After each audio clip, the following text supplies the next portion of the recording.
Hello बच्चों, आज हम लोग किंगडम प्रोटिस्टा के बारे में पढ़ेंगे। एंड आई होप आप लोगों की नीट की तैयारी जो है बहुत अच्छे से हो रही होगी। और इस वीडियो को बनाने का मेरा मोटिव बस यही है कि आपका जो है अच्छे से रिवीजन हो सके इस वीडियो के द्वारा। तो किंगडम प्रोटिस्टा में जो ऑर्गेनिजम्स होते हैं वो सिंगल सेल्ड होते हैं और यूकारियोटिक ऑर्गेनिजम्स होते हैं इसके अंडर। यूकारियोटिक ऑर्गेनिजम्स वो ऑर्गेनिजम्स होते हैं जिनमें जो ऑर्गेनल्स होते हैं और न्यूक्लियस जो होते हैं सेल में वो वेल डिफाइंड होता है। ठीक है बच्चों। और ये जो ऑर्गेनिजम्स है अंडर किंगडम प्रोटिस्टा वो प्राइमरीली एक्वेटिक होते हैं, यानी कि फ्रेश वाटर में रहने वाले ऑर्गेनिजम्स और मरीन वाटर में रहने वाले ऑर्गेनिज्म, दोनों तरीके के ऑर्गेनिज्म जो है किंगडम प्रोटिस्टा में आते हैं। और किंगडम प्रोटिस्टा के under chrysophytes, dinoflagellates, यूग्निलॉइड्स, slime moulds और प्रोटोजोन्स आते हैं। ठीक है। प्रोटिस्टा किंगडम के जो मेंबर होते हैं, कुछ मेंबर ऐसे होते हैं जो कि प्लांट्स, एनिमल्स और फंगाई के कैरेक्टरिस्टिक्स शो करते हैं। So this kingdom forms a link between plants, animals and fungi. ठीक है। इसकी जो बाउंड्री है वो कोई एकदम परफेक्ट बाउंड्री नहीं है इसकी। ओके बच्चों, तो ये प्लांट्स, एनिमल्स और फंगाई के कैरेक्टरिस्टिक्स शो करते हैं। कुछ मेंबर्स में किंगडम प्रोटिस्टा के कुछ मेंबर्स में फ्लैजिला और सीलिया प्रेजेंट रहता है मूवमेंट के लिए। और प्रोटिस्ट जो है सेक्सुअली और असेक्सुअली दोनों तरीके से रिप्रोड्यूस करते हैं। असेक्सुअली जो है सेल फ्यूजन के द्वारा ये रिप्रोडक्शन करते हैं और सेक्सुअली ज़ाइगोट फॉर्मेशन के थ्रू रिप्रोड्यूस करते हैं। अब चलते हैं क्राइजोफाइट्स की तरफ। तो क्राइजोफाइट्स में डाई आटम्स और गोल्डन एल्काई आते हैं, यानी कि डेस्मिड्स। ठीक है। और ये जो है इसका हैबिटेट क्या है, ये fresh water as well as in marine environment में ये प्रेजेंट होते हैं। और ये जो है ये जो ऑर्गेनिजम्स है क्राइजोफाइट्स में, ये वाटर करंट में आपको फ्लोट करते हुए मिलते हैं, माइक्रोस्कोपिक होते हैं और वाटर करंट्स में आपको मिलते हैं तैरते हुए। और ये फोटोसिंथेसिस शो करते हैं। ठीक है। अब हम लोग बात करते हैं डाई एटम्स के स्ट्रक्चर के बारे में। तो जो डाई एटम्स होते हैं उसका स्ट्रक्चर कैसा होता है कि इसमें जो है दो शेल्स होते हैं जो एक दूसरे के ऊपर ओवरलैप करते हैं, और ओवरलैप करने के साथ साथ ये आपस में फिट रहते हैं, जुड़े रहते हैं। और इसके बीच में जो है सिलिका रहती है। The walls are embedded with silica. ठीक है। और जो सिलिका के वॉल्स होते हैं वो इंडेस्ट्रक्टेबल होते हैं। ठीक है। और ये डायटम्स जो है काफ़ी समय से धरती पे हैं और इसके सेल वॉल्स के डिपोजिशन के कारण जो है बहुत सालों से ये यहाँ धरती पे डायटोमेशियस अर्थ का फॉर्मेशन हो चुका है, इनकी जो सेल वॉल के डिपोजिशन के कारण। ठीक है। और इसकी जो सेल वॉल का डिपोजिशन है वो ग्रिटी होता है, यानी कि खुरदरा सा होता है। और इसको हम अपने यूज़ में लाते हैं, यानी कि ये जो सॉइल है इनके सेल वॉल से जो टूट के जो सॉइल बनी है उसको हम कहते हैं डायटोमेशियस अर्थ। ठीक है। और इसके जो खुरदरेपन के कारण जो है इस सॉइल का यूज़ करते हैं हम पॉलिशिंग में। ठीक है। Filtration of oils and syrups में। और डाई एटम्स जो है they are chief producers in the oceans. ठीक है।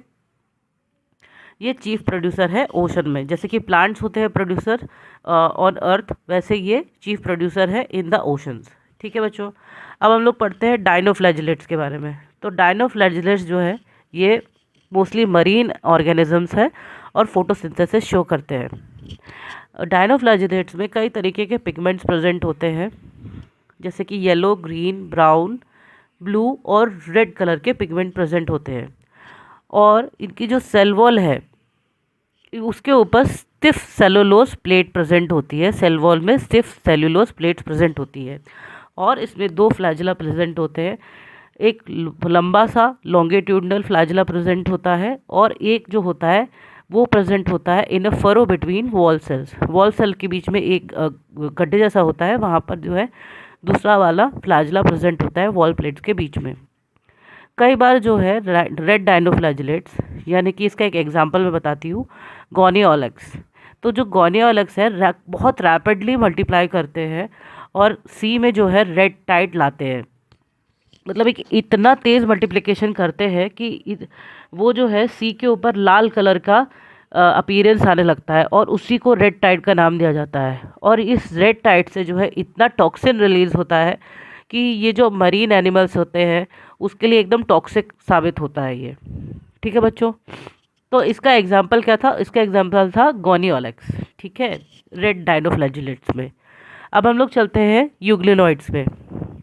तो यूग्लिनॉइड्स भी जो है फ्रेश वाटर ऑर्गेनिज्म है और ये स्टेगनेंट वाटर में प्रेजेंट रहता है, बहते हुए पानी में नहीं मिलता, रुका हुआ पानी जहाँ होता है वहाँ पर यूग्लिनॉइड प्रेजेंट होते हैं। पर इसके पास सेल वॉल नहीं होता है, सेल वॉल की जगह पेलिकल होता है, और पेलिकल जो होती है एक प्रोटीन रिच लेयर होती है, जिससे कारण क्या होता है, इसकी बॉडी को, यूग्लिनॉइड की बॉडी को फ्लेक्सिबिलिटी मिलती है।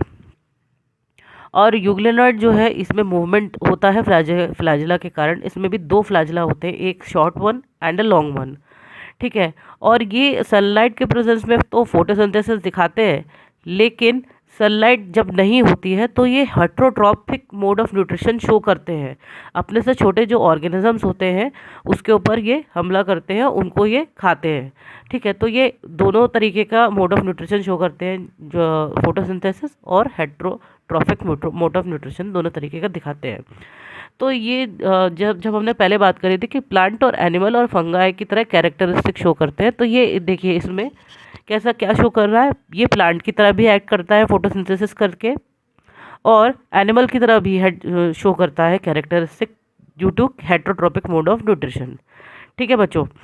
और यूग्लिनॉइड में जो है हायर प्लांट की तरह पिगमेंट भी होते हैं। तो ये देखिए इसमें क्या है, ये फोटोसिंथेसिस भी करता है और इसमें पिगमेंट भी प्रेजेंट है प्लांट्स की तरह, लेकिन ये एनिमल की तरह हेट्रोट्रॉपिक मोड ऑफ न्यूट्रिशन भी शो करता है, ठीक है बच्चों। अब हम लोग चलते हैं स्लाइम मोल्ड्स की तरफ।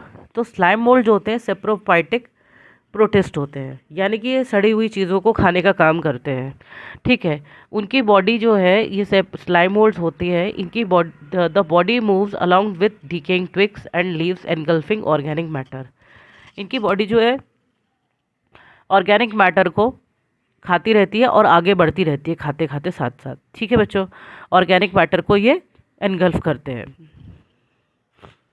ठीक है। तो बच्चों जब इनको सूटेबल कंडीशन मिलती है तो ये एक तरीके का क्लस्टर फॉर्मेशन कर लेता है, यानी कि एक कलेक्शन फॉर्मेशन कर लेता है और एग्रीगेशन प्रोड्यूस करके एक प्लाज्मोडियम बना लेता है, ठीक है। और ये प्लाज्मोडियम जो है बहुत दूर तक फैल सकता है, सेवरल फीट तक फैल सकता है। जब इनको फेवरेबल कंडीशन नहीं मिलती है तो ये क्या करते हैं, प्लाज्मोडियम जो है डिफरेंशिएट करके अपने ऊपर फ्रूटिंग बॉडीज़ बना लेते हैं, ठीक है। फ्रूटिंग बॉडीज़ जो है क्या करती है, फ्रूटिंग बॉडीज़ के ऊपर जो टिप्स होती हैं उसके ऊपर स्पोर्स होते हैं, और ये स्पोर्स जो है इनमें ट्रू वॉल्स होती हैं, और ये जो स्पोर्स हैं ये जो है एक्सट्रीमली रेजिस्टेंट होते हैं इन एडवर्स कंडीशंस, और ये जो है बहुत सालों तक सर्वाइव कर सकती हैं, ठीक है।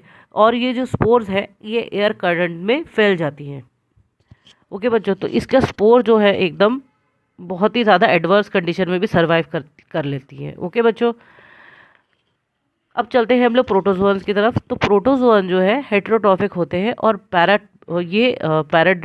प्रेडेटर्स और पैरासाइट्स की तरह रहते हैं, और इनको प्रिमिटिव रिलेटिव ऑफ एनिमल्स भी कहा जाता है, ठीक है बच्चों। इनको बिलीव किया जाता है कि they are the primitive relatives of animals. तो इसमें क्या है, प्रोटोजोअन के अंदर 4 तरीके के प्रोटोजोअन के बारे में बताया गया है। पहला है अमीबॉइड प्रोटोजोअन, दूसरा है flagellated protozoan, ciliated protozoans and स्पोरोजोअन्स। तो अमीबॉइड प्रोटोजोअन में सबसे सिंपल एग्जांपल जो है वो है अमीबा। और अमीबा जो है ये जो ऑर्गेनिजम्स जो है फ्रेश वाटर, सी वाटर और मॉइस्ट सॉइल में मिलते हैं। ये they move and capture there pray by putting out pseudopodia. तो यहाँ पर किसकी बात हो रही है, यहाँ पर बात हो रही है अमीबा के बारे में। सूडोपोडिया आपने 10th क्लास में पढ़ा होगा कि इसको फॉल्स फीट भी कहते हैं। तो ये जो अपनी बॉडी का प्रोजेक्शन जो है दो तरफ से इस तरीके से 2 हाथ टाइप का बना लेता है, बॉडी प्रोजेक्शंस बना लेता है, और फूड पार्टिकल को जो है एनगल्फ कर लेता है। और इसका जो मरीन फॉर्म है उसके पास एक एडिशनल चीज़ होती है, वो होती है सिलिका शेल उनके सरफेस के ऊपर, ठीक है। और इसका एग्जांपल है एंटोमीबा हिस्टोलिका, और ये जो है पैरासाइट होता है। और एंटोमीबा हिस्टोलिका जो होता है ये डायरिया क्रिएट करता है ह्यूमंस के अंदर, ठीक है, बीमारी बनाने का काम करता है। अब हम लोग बात करते हैं फ्लैजिलेटेड प्रोटोजोअन्स के बारे में। जैसे कि नाम से पता चल रहा है फ्लैजिलेटेड प्रोटोजोअन, तो ये इसके पास फ्लैजिला होता है इनके पास में, और ये फ्री लिविंग और पैरासिटिक होते हैं, ओके, ये फ्री लिविंग होते हैं। पैरासिटिक फॉर्म जो होते हैं इसके कई तरीके की बीमारियां पैदा करते हैं, जैसे कि स्लीपिंग सिकनेस, और इसका एग्जाम्पल है ट्रिपानोसोमा। ओके, सीलिएटेड प्रोटोजोअन जो होते हैं वो एक्वेटिक होते हैं, और इसमें बहुत सारे थाउजेंड्स ऑफ सीलिया होते हैं सीलिएटेड प्रोटोजोअन्स में। और इसकी आउटर बॉडी में क्या होता है, एक कैविटी होती है बाहर में, ठीक है, outside of the cell surface एक उसके पास एक कैविटी होती है जिसको गलेट गलेट कहते हैं। और इस गलेट से क्या होता है, ये खाना खाता है, खाना खाने का काम करता है। और सीलिया के मूवमेंट से क्या होता है, जब इसको फूड पार्टिकल दिखाई देता है, फूड अपने पास पड़ा हुआ दिखाई देता है, तो सीलिया का ऐसा मूवमेंट करता है ये कि वो जो खाना का पार्टिकल है, फूड पार्टिकल है, उसके गलेट के अंदर पहुंच जाता है। ठीक है बच्चों, तो इसका एग्जाम्पल है पैरामीशियम। स्पोरोजोन्स की बात करते हैं तो स्पोरोजोन्स हम उनको कहते हैं, उन इन्फेक्शियस प्रोटोजोन्स को कहते हैं जो कि जिनके लाइफ साइकिल में स्पोर लाइक स्टेज आता है। ठीक है, स्पोर लाइक स्टेज आता है उनकी लाइफ साइकिल में, उनको हम लोग कहते हैं स्पोरोजोन्स। और ये डिजीज़ फैलाने का भी काम करता है। इसका एग्जाम्पल है प्लाज्मोडियम, ठीक है, जो कि मलेरियल पैरासाइट होता है और ये मलेरिया फैलाने का काम करता है। ठीक है बच्चों, तो आई होप आप लोगों को ये किंगडम प्रोटिस्टा जो है समझ में आया होगा। नेक्स्ट वीडियो में मैं जो है किंगडम फंगाई आप लोगों को पढ़ाने वाली हूँ। ओके बच्चों, तब तक के लिए थैंक यू।